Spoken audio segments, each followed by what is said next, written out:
Story time Hindi कहानी में आप सभी का स्वागत है। आज हम कहानियों के संग्रह से चिंता से छुटकारा कहानी सुनेंगे। आशा है कि ये कहानी आपको पसंद आएगी।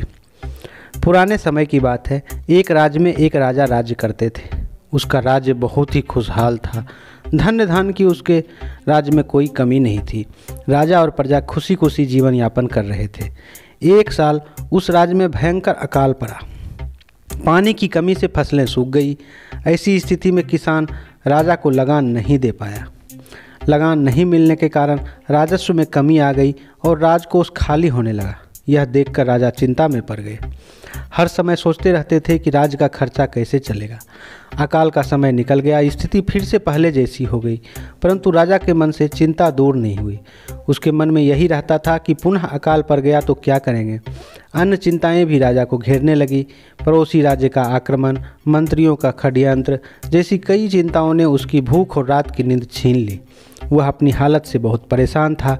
एक दिन राजा के दरबार में एक साधु पधारे।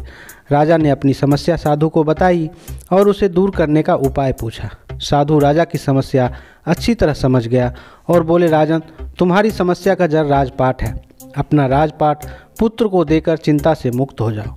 इस पर राजा बोला, गुरुवर, मेरा पुत्र 5 वर्ष का है। वह अबोध बालक, वह राजपाट कैसे संभालेगा। तब साधु ने कहा, ऐसा करो, तुम अपना राजपाट मुझे सौंप दो।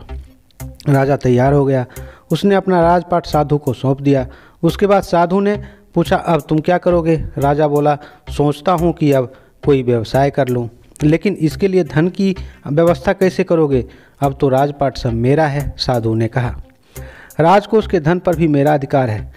राजा ने कहा, मैं कहीं नौकरी कर लूँगा। तब साधु ने कहा, यह ठीक है, लेकिन यदि तुम्हें नौकरी ही करनी है तो कहीं और जाने की आवश्यकता नहीं, यही नौकरी कर लो। मैं तो साधु हूँ, मैं अपनी कुटिया में ही रहूँगा। राजन, आप राजमहल में ही रहकर मेरी ओर से तुम ये राजपाट संभालना। राजा ने साधु की बात मान ली और साधु की नौकरी करते हुए राजपाट संभालने लगा। साधु अपनी कुटिया में चले गए। कुछ दिन बाद साधु पुनः राजमहल आए और राजा से भेंट कर हालचाल पूछा। कहो राजन, अब तुम्हें कोई तकलीफ तो नहीं है? भूख लगती है या नहीं? तुम्हारी नींद का क्या हाल है?